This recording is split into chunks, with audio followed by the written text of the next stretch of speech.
សួស្តីបងប្អូនថ្ងៃហ្នឹងខ្ញុំនាំបងប្អូនចេញមកក្រៅនៅម្ដុំផ្ទះខ្ញុំថ្ងៃហ្នឹងគឺខ្ញុំត្រូវទៅទិញថ្នាំនៅ pharmacy ខ្ញុំចង់បង្ហាញតាក់ទងនឹងការទិញថ្នាំនៅ pharmacy ស្រុកប្រាំងអញ្ចឹងណាតោះនឹងថ្នាំនៅស្រុកប្រាំងមិនមែនចេះទិញបានទេថ្នាំខ្លះទិញបានហើយថ្នាំខ្លះវិញទិញអត់បានទេនិយាយទៅតើតមានអដណងហើយអដណងឲ្យតែចេញពីពេទ្យមកគឺយើងអត់មានត្រូវបង់លុយទេប៉ុន្តែយើងត្រូវមានកាតសុខភាពអញ្ចឹងណាតែតោះនឹងកាតហើយនឹងអដណងដែលពេទ្យចេញឲ្យខ្ញុំអញ្ចឹងខ្ញុំត្រូវ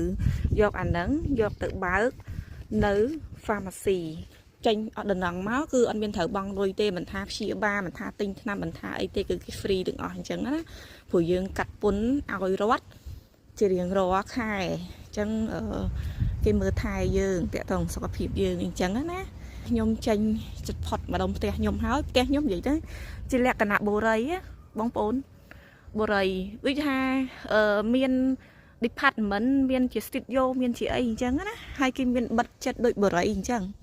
ហើយមានតាំងពី Garden House បើនិយាយខ្មែរយើងថាដូចចាស់សន្តិសុខអញ្ចឹងណាគេមើលការខុសត្រូវសម្អាត Garden នឹងអីទាំងអស់គ្នាអញ្ចឹងទៅហើយកុំឃើញសាមញ្ញអញ្ចឹងណាតម្លៃចិត្តកន្លះលានគ្រាន់តែ department ទេហើយបន្ទប់ត្រឹម3ណាឥឡូវតោះខ្ញុំចេញផ្ទះខ្ញុំហើយខ្ញុំត្រូវចុចមានទ្វារ security គេនេះយើងចុចចេញបើកទ្វារនិយាយរួមទៅបើជនអ្នកអត់ស្គាល់ទេគឺគេនឹងបានទេព្រោះទ្វារគេមានលេខកូដតែពេលដល់ខ្ញុំមកវិញខ្ញុំប្រាប់លេខកូដទ្វារម្ដុំផ្ទះខ្ញុំនិយាយទៅគឺនៅលើភ្នំបងប្អូននិយាយរួមទៅឡើងម្ដង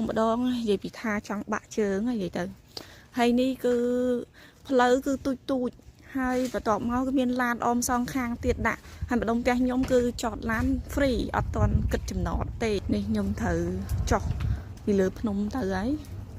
ហើយនេះគឺលក្ខណៈដូចបរិយផ្សេងទៀតអញ្ចឹងណាតែផ្ទះនៅម្ដុំហ្នឹងថ្លៃខ្លាំងមែនតែនហ្មងណាព្រោះនៅនេះសម្បូរជនជាតិបារាំងនៅទាំងអស់គ្នា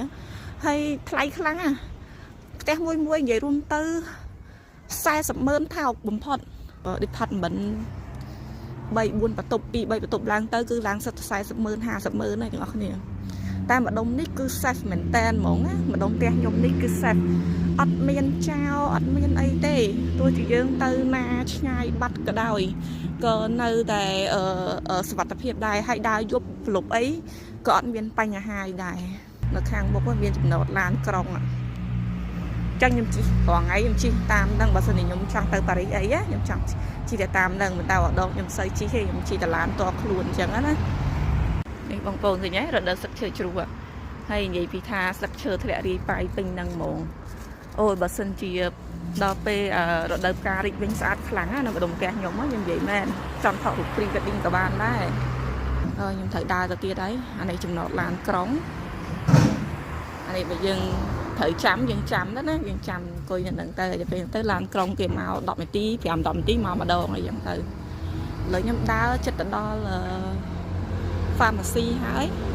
ខ្ញុំឆ្លងខ្នល់ហើយខ្ញុំទៅដល់ pharmacy ហើយឥឡូវខ្ញុំមកដល់កន្លែង pharmacy ហើយនេះចិត្ត pharmacy របស់ខ្ញុំវាមានផ្សារមួយតូចតែថ្លៃណាផ្សារហ្នឹងមិនមែនថោកទេទិញរបស់អីតិចតួចក៏ថ្លៃដែរម្ដុំផ្ទះខ្ញុំអីក៏ថ្លៃដែរនិយាយទៅនេះ pharmacy បងប្អូននិយាយរួមទៅម៉ោង 2 កន្លះបានគេបើក pharmacy ចាប់ផ្ដើមបើកហើយមនុស្សគេចាប់ផ្ដើមចូលនិយាយរួមទៅ pharmacy នៅតើមានមនុស្សអង្គុយចាំគេឈរចាំឥឡូវ 2 កន្លះហើយខ្ញុំចាប់ផ្ដើមចូលទៅហើយមើល pharmacy នៅស្រុកប្រាំងមានលក់អីខ្លះនេះជាលក្ខណៈមានផ្នែកសាប៊ូលាងដៃសាប៊ូអីផ្សេងហើយបោះ baby care អីផ្សេងណា pharmacy ស្រុកនេះនិយាយរួមទៅគឺមានលក់បែបបោះក្មេងបោះអីទាំងអស់ហ្មងអញ្ចឹងណាបោះមនុស្សធំទាំងអស់ហ្មងតែគាត់ថា pharmacy ខ្ញុំនេះរៀងតិចទេ